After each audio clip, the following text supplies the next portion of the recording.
Hi, my name is Jared and this is Horror Obsession.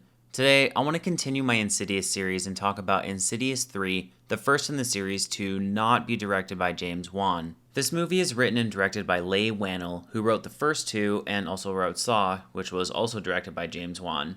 I've talked about him a bit on the channel, and I actually really like him overall, both as an actor and as a writer. He is basically best friends with James Wan, which is kind of obvious when you realize he was cast in a pretty big role in Insidious 1 and 2, two movies he wrote, and was also cast in a pretty big role in Saw, and then in Insidious 3, James Wan was cast in a minor role. These dudes love putting each other in their movies, and why not? Keep cashing those checks, fellas. So far, Insidious 1 is a movie that starts off very strong, with excellent acting and directing carrying the movie through a really intense and scary first half, then devolving into a slog of dizzying and nauseating strobe lights. Flashing lights. Flashing lights. And Insidious 2 is a slow, predictable, aimless movie that briefly picks up when Patrick Wilson goes full possessed psycho at the start of the third act, but then quickly devolves into sappy, self-indulgent nonsense once they enter the spirit world. You might find this hard to believe, but Insidious 3 starts out decently well and has some effective scares before turning into sappy, meandering, self-indulgent nonsense for the third act. Horror movies have always been predictable, and I guess if you like the pattern of these movies, you know you won't be disappointed. The farther I get into this series, the more disappointed I am, though I wouldn't say I hated everything in this movie. Some of the elements that made the first two movies worth watching are still present, and to be honest, I was hoping this movie had descended into full-blown schlock, but the movie never really falls that far. There are a few effective scare scenes, though even these I have gripes about. Let's jump into spoilers so I can talk about specifics. Okay, so the first scene I wanted to discuss is when Quinn is thrown to the ground by the man who can't breathe ghost spirit. I would say this is one of the scariest scenes in the movie, since the ghost walks around the room and is closing the blinds, then closing the door, and the anticipation that he is cutting the room off from the rest of the world so he can do whatever horrible things to Quinn is pretty scary. At the same time, I spent the entire scene wondering why Quinn isn't doing anything to try and escape or at least alert her family she is in danger. Some brief context, her legs are broken so she can't really walk, but she could at least crawl or scream or something. Literally anything to be trying to improve her situation, and I would have accepted it. Having her just sit there and silently watch the ghost prepare the room for her torture or murder or whatever, it just seems like lazy writing. Like they couldn't figure out what to have her do, so they decided to just have her do nothing at all. Even when this movie is doing well, there is something significant like this that is holding it back. Probably the best executed scene in the movie is when Quinn randomly wakes up upstairs in her apartment and tries to take the elevator back down. Everyone knows a jump scare is coming, but they still do a good job at editing it, so when you see the man who can't breathe ghost spirit standing behind her, it is pretty spooky. He then starts wheeling her towards one of the rooms, and the uncertainty of where he is bringing her and why he is bringing her there is very effective. The first scare is a jump scare, which are always a bit played out and tedious, but the fear for the rest of the scene uses classic suspense techniques of the fear of the unknown and the slow progression towards a disturbing fate, so I thought that was actually very well done.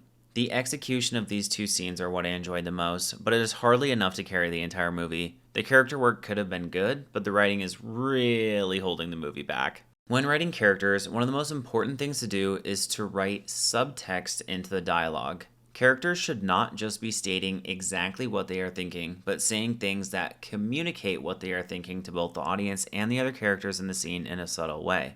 For example, in Silence of the Lambs, once Clarice cracks the name anagram Hannibal leaves for the police, she confronts him with this knowledge. Your anagrams are showing, Doctor. Lewis' friend. Iron sulfide, also known as fool's gold. Oh, Clarice, your problem is you need to get more fun out of life. This is just a tiny example, but Hannibal doesn't say, "Yes, Clarice, you're right. The name I gave them is an anagram. I did it because I like to mess with people." Instead, he says, "You need to get more fun out of life," which is both in line with his character as a psychiatrist, since he is always psychoanalyzing people, but also communicates to Clarice and the audience that she is right. The name is an anagram. This is good writing, which can be contrasted very directly with the writing in Insidious 3. The characters in this movie are constantly just stating exactly what they are thinking, with absolutely no subtext. My gosh, Quinn. I'm all busted. Wheelchair's just until the bones in her legs heal. Yeah, we kind of figured as much, considering her legs are both in, a cast, which are often used when people need bones to heal. But thanks, Sean. Also, for some reason, Quinn thinks this ghost that is haunting her is her mother, and she believes this for no discernible reason, but it does give us this funny scene where she hears a voice and then goes to her vent and is all like, "Mommy, is that you in the vent?" Which had me cracking up. Anyway, we also get another absolutely no subtext line of dialogue from this when Elise is speaking to the ghost about Elise thinking the ghost is her mother. I know you're not her mother. She thinks you are, but you aren't. Yeah, we get it. Quinn's mother isn't living in her vent, and her leg casts are to help her bones heal. Later, when Elise is in the spirit world, she confronts the main ghost and wants to communicate to the ghost that she is a powerful psychic and can't be pushed around. So how are we going to write this? You may have half of her, but I am whole, and I am very strong.